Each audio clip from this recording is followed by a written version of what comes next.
Olá pessoal, sou o professor Wagner. Nessa apresentação faremos uma análise qualitativa e quantitativa da prova de matemática e suas tecnologias do Enem 2022, cobrada ontem, dia 20 de 11 de 2022. Abordaremos também duas questões que, no meu entendimento, são passíveis de anulação, uma delas ambígua e a outra sem alternativa para marcação. Vamos apresentar também o gabarito extraoficial, já que o INEP ainda não publicou o seu gabarito oficial e tem uma questão que diverge aí da maioria dos cursinhos preparatórios ou já foram publicados na internet, apenas uma ou duas questões que são divergentes. Vou apresentar esse gabarito.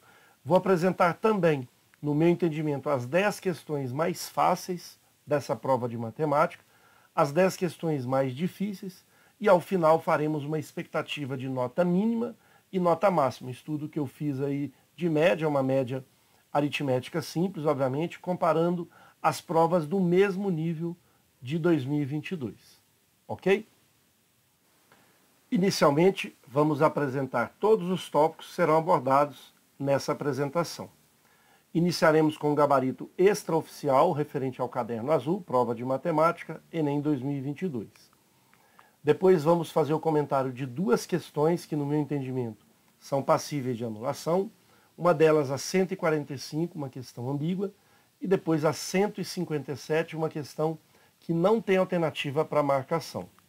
Faremos também uma tabela de número de acerto e a expectativa para nota mínima e nota máxima de matemática. Obviamente, essa expectativa, fiz aqui a extração dos microdados, fiz uma média aritmética simples, peguei as provas que são mais associadas aí com o mesmo nível de 2022 e fiz aí uma média chegando nesses valores. Vou apresentar para vocês. Não significa que essa será a sua nota de acordo com o número de acertos.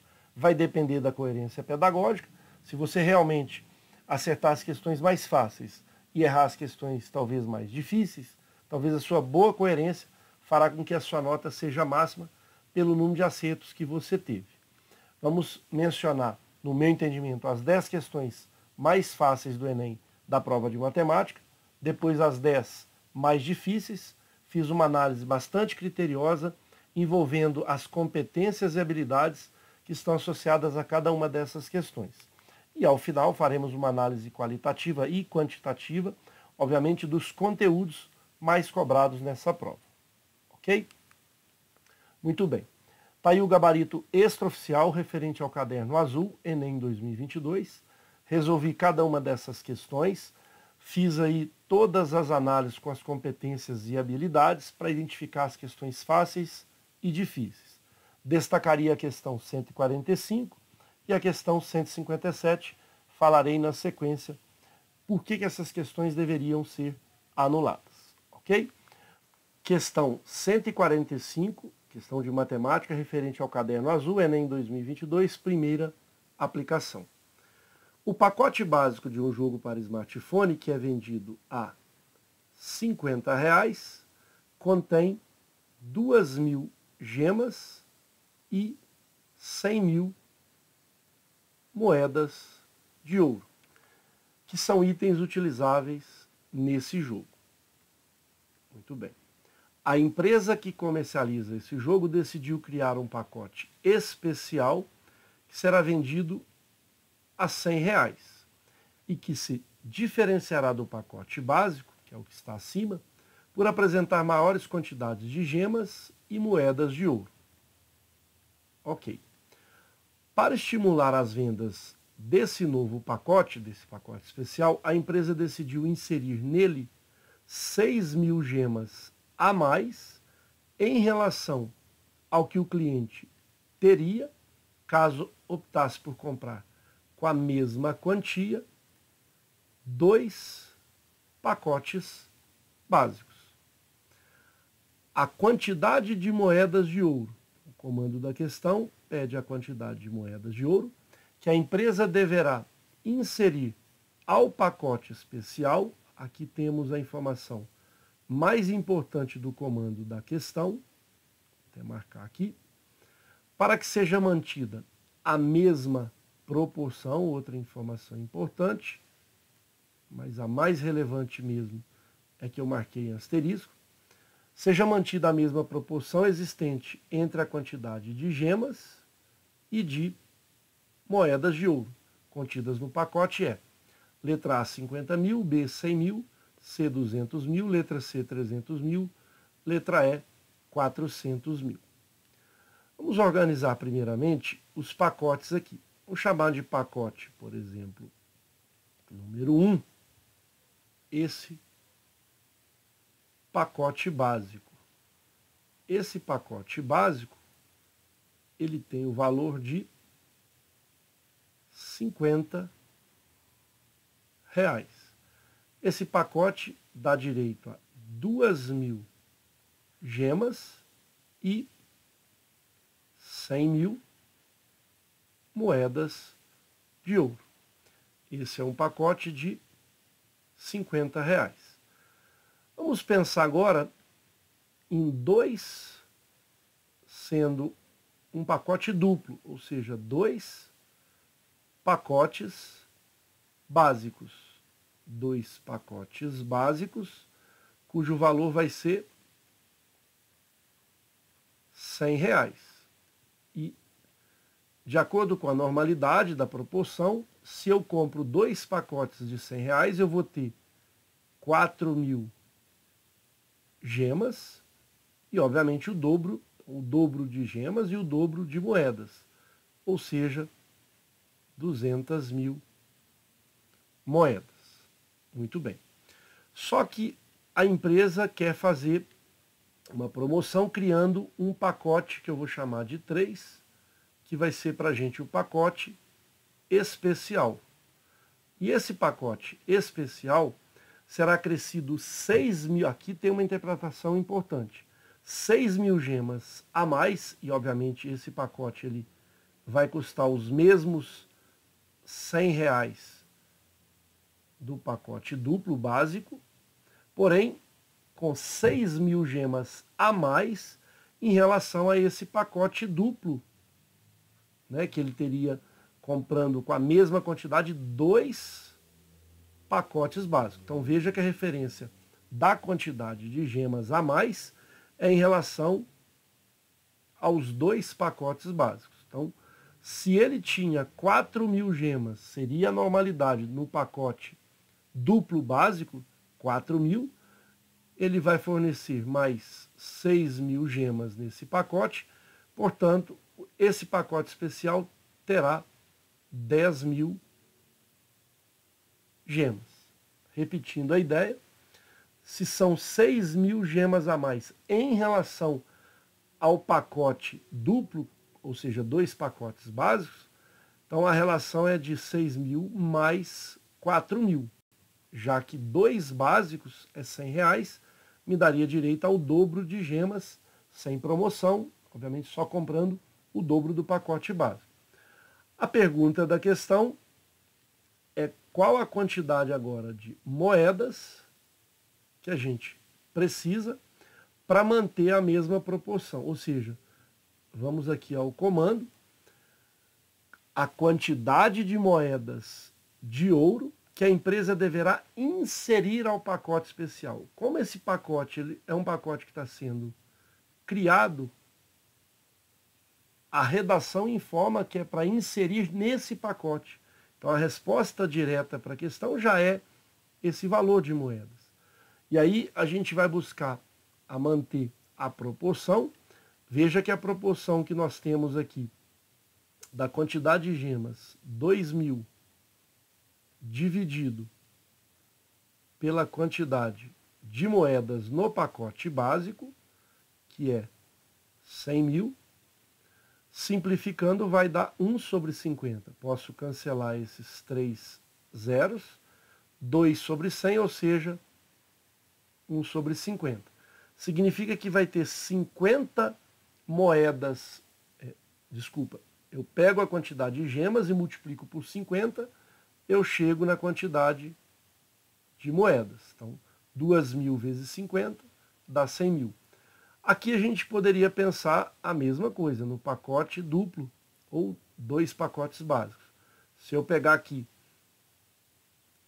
4.000 vezes 50 vai dar 200 mil. E aí, como eu quero que mantenha essa proporção, basta a gente multiplicar aqui por 50, ou seja, 10.000 vezes 50, o resultado é 500 mil moedas. Como a questão informa qual a quantidade de moedas que devemos inserir no pacote especial, deveremos inserir 500 mil moedas. Essa já é a resposta para a nossa questão.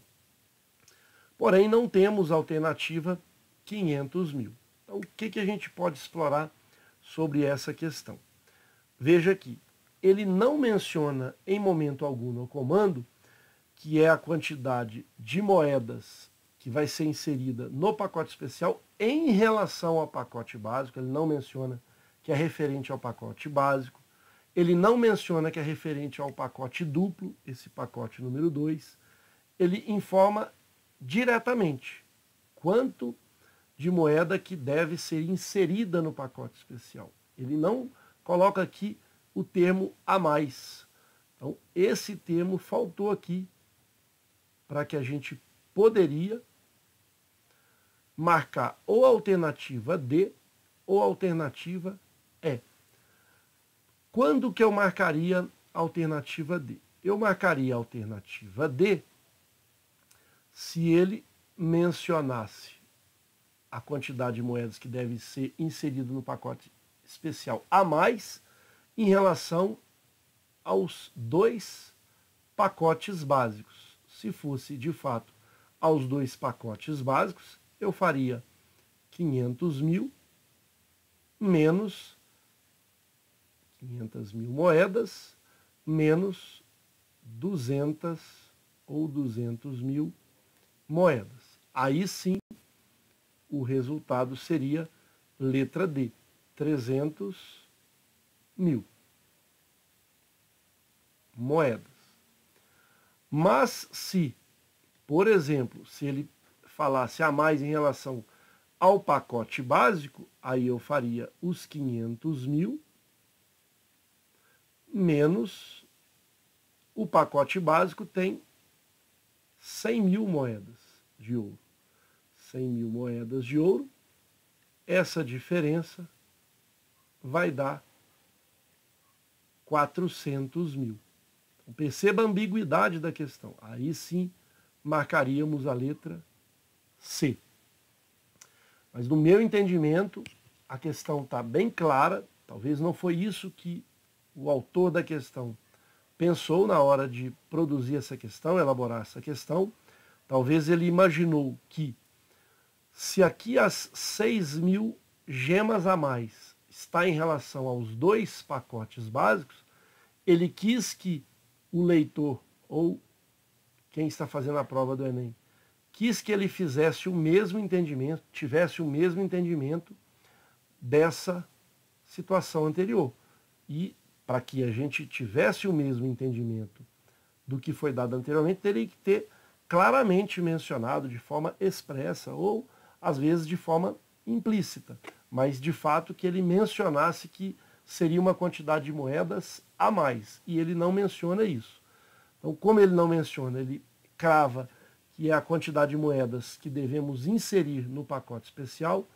Esse é o valor, é a quantidade de moedas para inserir nesse pacote especial, sendo que ele está sendo criado, é um pacote novo, e ele não depende dos pacotes anteriores. Ele depende, obviamente, dessa proporção, dessa referência, mas como ele está sendo criado, ele vai ser alimentado ali com 500 mil moedas. E nesse caso, no meu entendimento, essa questão, ela deverá ser uma questão anulada. Se a gente quiser explorar mais ainda essa questão, a ambiguidade dela, né, você pensando que a referência dessas moedas que vão ser inseridas no pacote especial foi em relação ao pacote básico, você tem uma alternativa. Se você pensar que essa referência for em relação, essa inclusão, essa inserção for em relação ao pacote duplo básico, vou melhorar aqui a a seta dele, aí a gente tem uma outra resposta. E se a gente fizer o raciocínio correto, de acordo com a clareza da questão, ele não menciona essa situação de inserção a mais. Se a gente faz a leitura do comando de forma clara, objetiva, ele pergunta quantas moedas precisamos inserir no pacote especial de forma direta. E aí nós não temos resposta para a questão. Ok? Questão 157. Porém, vamos retornar à questão anterior para mencionar as habilidades e a competência associada a essa questão. Então, para essa questão, está associada a competência 4, habilidades H15 e H16. Na competência 4, estão lá presentes as habilidades relacionadas à proporcionalidade. Razão, proporção, porcentagem, regra de 3, relação entre grandezas de forma diretamente proporcional ou inversamente proporcional, enfim. Então está associada a essa questão as habilidades H15 e H16, competência 4. Vamos agora à questão 157. O funcionário de uma loja tem seu salário mensal formado por uma parcela fixa de R$ 675, mais uma comissão que depende da quantidade de peças vendidas por ele no mês. O cálculo do valor dessa comissão é feito de acordo com esses critérios. Então, primeiro critério, até a 50ª peça vendida, paga-se R$ 5 por peça. Segundo critério, a partir da 51ª peça vendida, o valor pago é R$ 7 por peça. Represente por que, vamos pensar aqui na cor verde, represente por que a quantidade de peças vendidas no mês por esse funcionário e por S de que o seu salário mensal em real nesse mês. A expressão algébrica que descreve S de que em função de que é.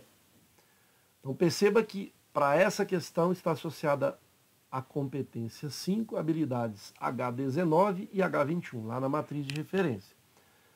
Essas habilidades e competências estão vinculadas a situação, problema, modelar esses problemas, essa situação, utilizando o cálculo algébrico ou expressões algébricas. Especificamente, essa questão envolve uma função definida por duas sentenças, e essas sentenças são função polinomial do primeiro grau, ou função afim.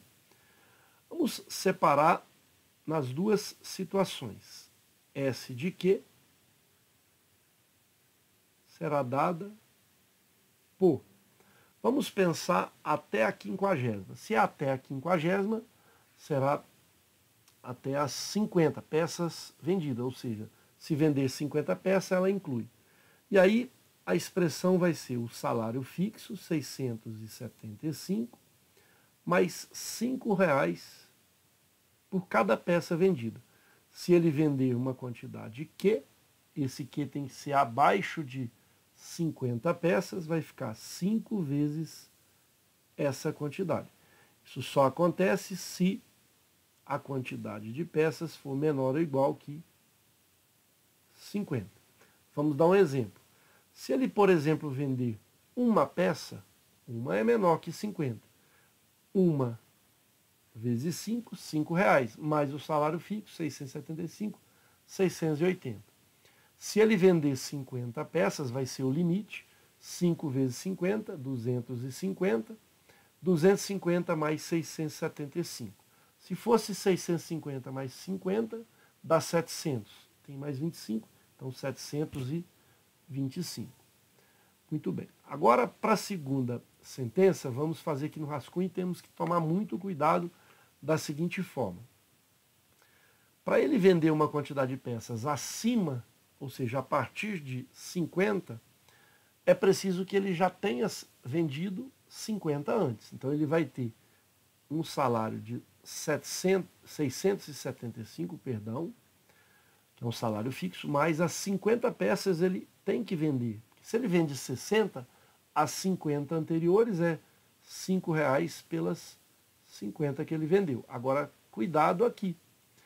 É R$ 7,00 pela quantidade de peças vendidas acima de 50. Por isso que nós não podemos colocar aqui 7Q. Porque senão, se esse Q é mais do que 50, ele vai ganhar um valor muito grande. Na verdade, é Q menos 50. Vamos pegar então essa ideia.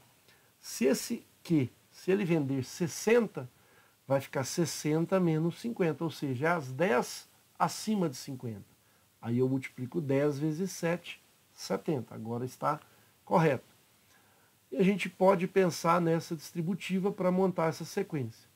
675 mais 250, que é 5 vezes 50, mais 7Q, menos 7 vezes 50, 350. Portanto, 250 menos 350 menos 100. 675 menos 100, 575. Agora sim, com essas operações, sobrou o 7Q de forma separada. E até vamos confirmar se realmente essa expressão está correta. Só que isso só acontece quando a quantidade for maior que 50. Não pode ser 50, porque 50 está na expressão de 5. Vamos pegar um exemplo quando o Q, por exemplo, for 60. Se Q for 60, eu vou ter 60 vezes 7, 420. Que agora sim, 60 é um valor maior que 50.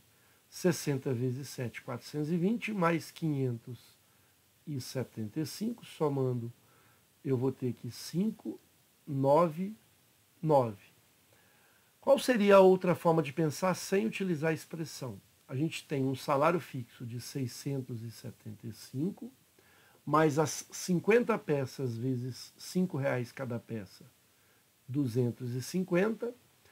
Agora mais o excedente, são 60 peças, então 10 acima de 50, 10 vezes 7, 70. Esse resultado tem que dar de fato 995.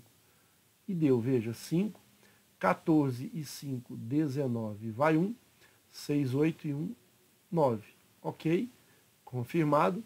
Então temos que a expressão definida pelo S, deixa eu organizar essa situação de verde, para ficar como nossa resposta definitiva.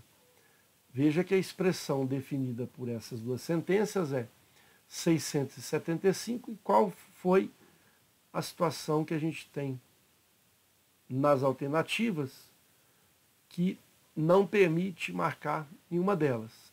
Aqui é 675 mais 5Q. Veja, houve provavelmente um erro de digitação.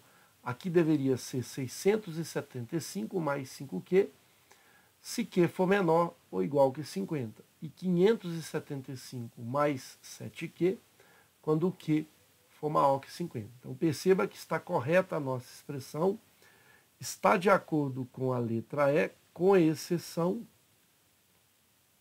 desse valor, que faltou R$50 aqui em relação. Então, se o salário fixo é 675, houve aqui uma diferença de 50. Então, essa questão, no meu entendimento, como não temos marcação aí de alternativa, essa questão também deverá ser anulada. Então, percebam aí duas questões da prova do Enem, que deverá ser anulada. Provavelmente, essa aqui será anulada, seria um pensamento, e anterior a 145, acredito que eles não vão anular, mas não se preocupe que quando essas questões elas são anuladas, de fato, quando você está fazendo a prova, é um prejuízo, que você perde um tempo ali para avaliar as alternativas, você fica, às vezes, nervoso, então isso compromete a execução da sua prova. Mas em relação à pontuação, quando essas duas questões elas são anuladas, por exemplo, a contabilidade do TRI vai ser praticamente desprezível, porque ela não vai entrar na contabilização do TRI. e isso vai comprometer muito pouco a sua nota no final das contas. Ok? Vamos agora apresentar as 10 questões mais fáceis cobradas na prova do Enem 2022 e depois as 10 questões mais difíceis. Esse é o meu entendimento. Gostaria que você comentasse se está de acordo com essa situação.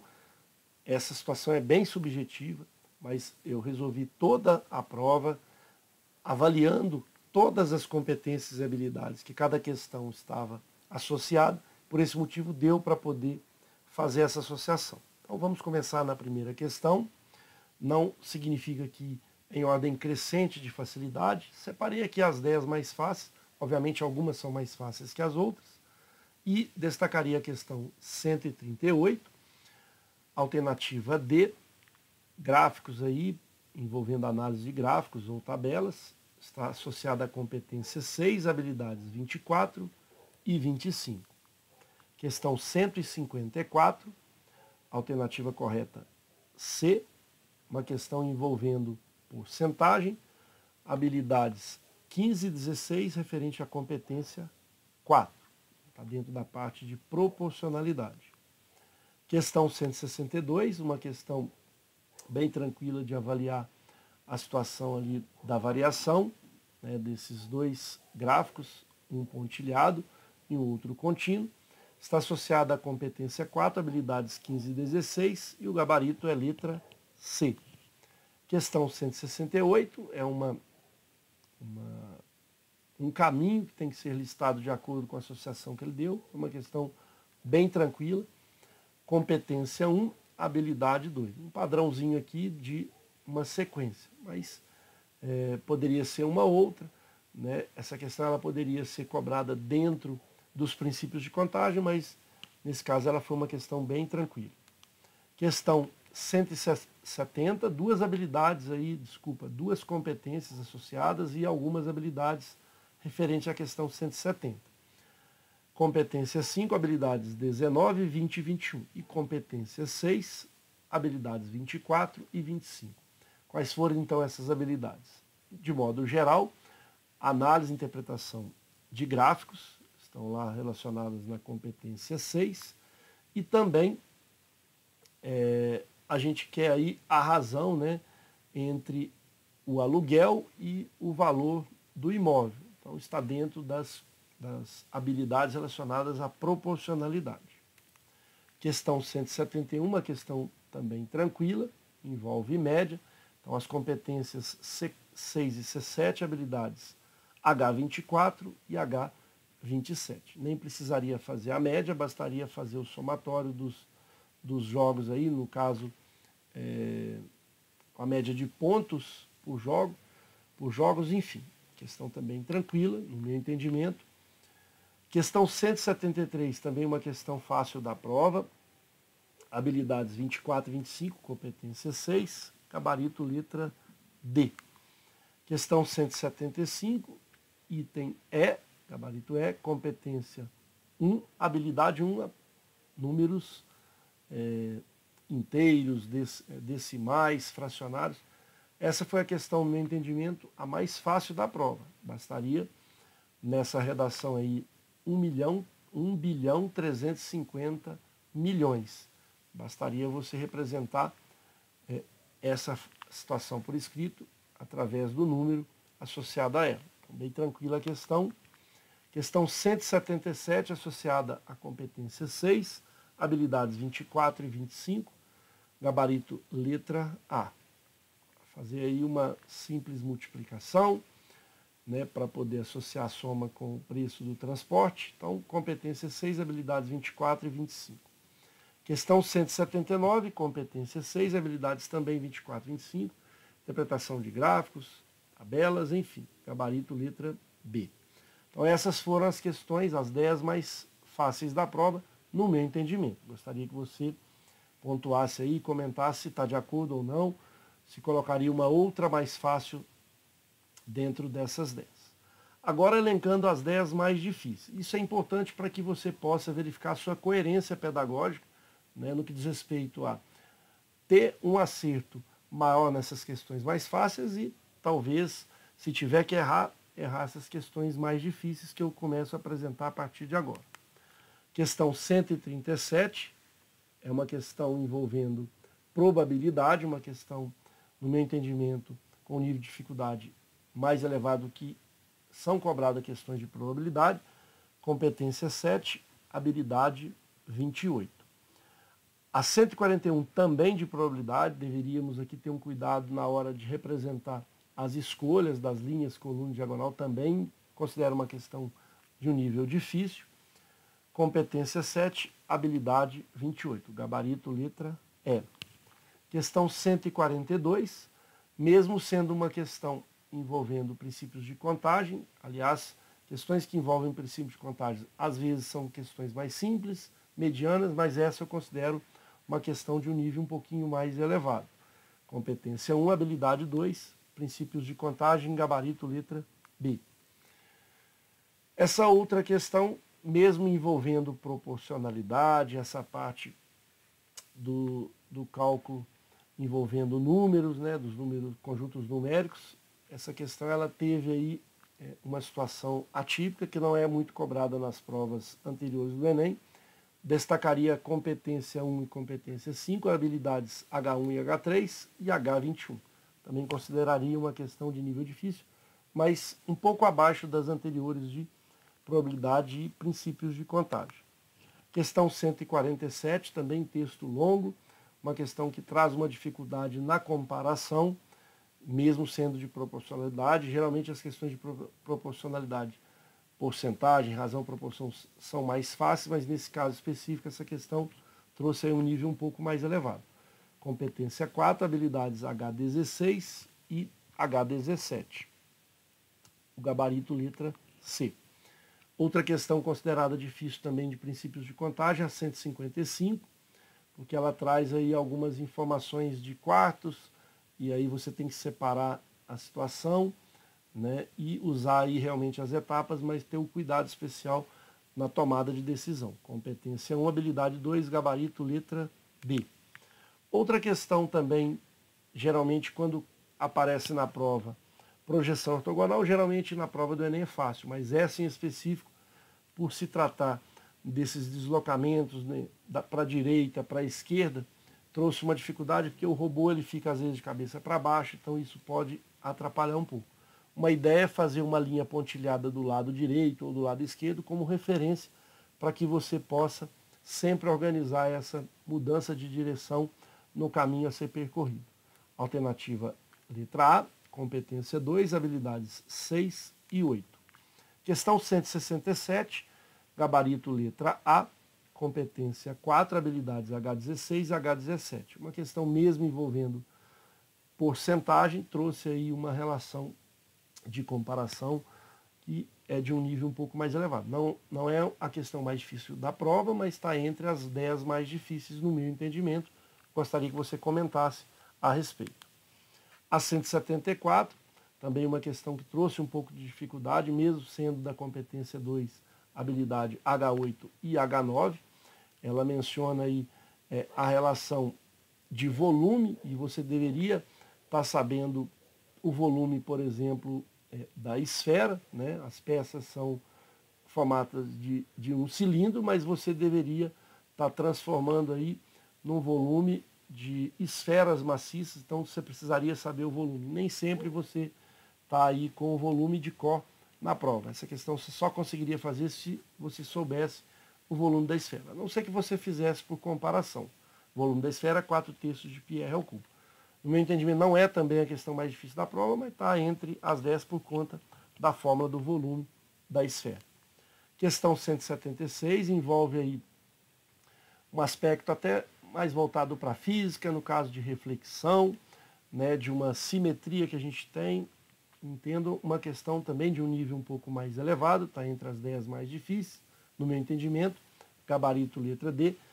Bastaria você projetar ali a cidade B para baixo, fazendo ali, vamos dizer, uma simetria em relação ao eixo X, e aí você conseguiria ver a menor distância sem precisar fazer cálculos pesados. Está associado à competência 2, habilidades H6 e H8. Muito bem. Com isso a gente finaliza as 20 questões mais fáceis, as 10 mais fáceis e as 10 mais difíceis. Obviamente as outras 25 são questões medianas, algumas também puxando aí para um nível mais fácil. Ok? Quais foram os conteúdos cobrados nessa prova de matemática? Conjuntos numéricos, 4 questões, aí eu saio um pouco das competências e habilidades e vou vincular aí aos conteúdos, para que você possa entender, caso queira fazer depois a prova no próximo ano, caso não tenha êxito. Espero que todos vocês consigam êxito e escolham as melhores universidades e que a pontuação seja adequada no SISU para elas, mas está aí só como referência. Conjuntos numéricos, 4 questões. Proporcionalidade é a grande quantidade de questões das provas do Enem, inclusive das provas anteriores. 13 questões. Ali envolve porcentagem, proporção, razão, escalas, enfim. Geometria plana, 3 questões. Função afim, função polinomial do primeiro grau, uma única questão. Função quadrática, função polinomial do segundo grau, 3 questões. Essa prova veio uma grande quantidade de questões de função quadrática. Sequências e progressões, muito simples, sequências simples, somente 2 questões. Fora aí de PA e PG, sequências só com raciocínio lógico. Sistemas de equação, na verdade um sistema único aí de 2 equações, uma única questão. Geometria espacial foi uma surpresa para essa prova, foram 8 questões. Princípios de contagem, 3 questões. Probabilidade, 2 questões, geralmente vem sempre 2 de probabilidade, 2 de princípios de contagem, dessa vez veio 3, saiu um pouco da normalidade. Geometria analítica, às vezes vem 1, 2 questões, continuaram aí no mesmo padrão. A questão da reflexão considero aí como sendo de geometria analítica por conta dos pontos. E análise de gráfico, que geralmente nas provas anteriores vem aí 10, 8, 9, 7, dessa vez veio apenas 4, porque a gente considera essa interpretação, análise de gráficos, quando você tem gráficos específicos. Quando é só simplesmente uma tabela simples, que você tem dados ali, e a competência que você vai usar é uma proporção, uma porcentagem, eu nem considero. Então, faltou realmente nessa prova mais questões envolvendo a parte de estatística, média, moda, mediana, interpretação de gráficos, enfim. Para que a gente finalize a apresentação, trouxe aqui prováveis notas mínimas e máximas dessa prova de 2022. Eu busquei com a ajuda de colegas, e obviamente eu não fiz com muito critério.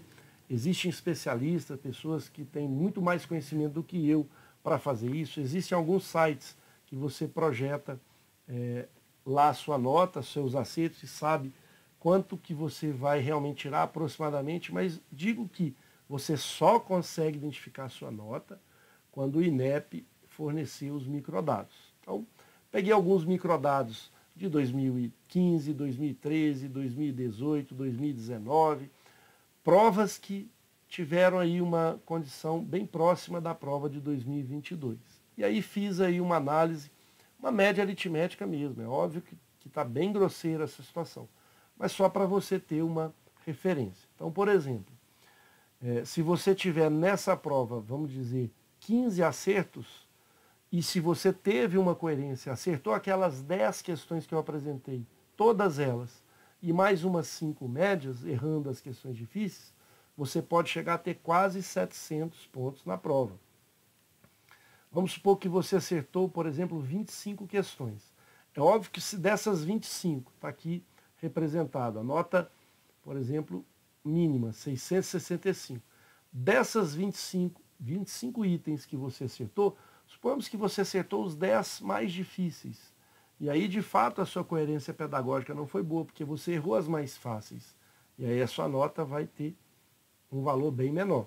Mas se você usou coerência pedagógica, fez as questões mais fáceis e acertou pelo menos aquelas 10 que eu apresentei, e está dentro da sua coerência, você pode atingir aí 791. É óbvio que vai ter aí uma diferença, você pode chegar até 800 pontos, pode até ser menos. Isso vai realmente depender da correção do TRI. Mas aqui é só para fazer uma análise geral, não reflete a realidade que você vai ter na sua nota, caso você tenha aquela quantidade de acerto, que depende também da coerência pedagógica.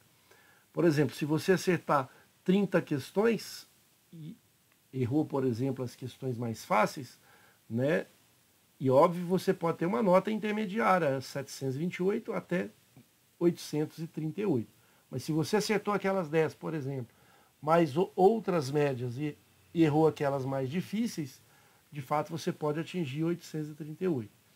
Então, chegando aqui, por exemplo, em 35 acertos, pode chegar numa nota máxima de 892, podendo aqui chegar a 900. Né? É óbvio que essa prova ela foi um pouco diferente da prova de 2015, onde tivemos um aluno de Fortaleza que tirou mais de 1000, se não me engano 1008 e alguma coisa.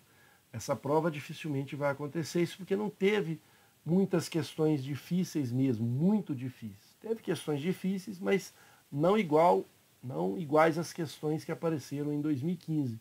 Tivemos ali 3 questões dificílimas, que fez com que a quantidade de erros de todos os candidatos que fizeram a prova foi pequena, né, o percentual de acerto, e aí aqueles alunos que fecharam a prova tiveram uma nota muito grande. Mas estima aí que a nota para acertar todas as questões é 992, 993, 94, enfim. Mas é óbvio, você, por exemplo, com uma quantidade de 25 acertos, você que está pleiteando aí algumas universidades, mesmo que não seja, por exemplo, da medicina, sejam cursos da engenharia ou da licenciatura, 25 acertos é uma nota muito boa, desde que você tenha essa coerência pedagógica na sua prova.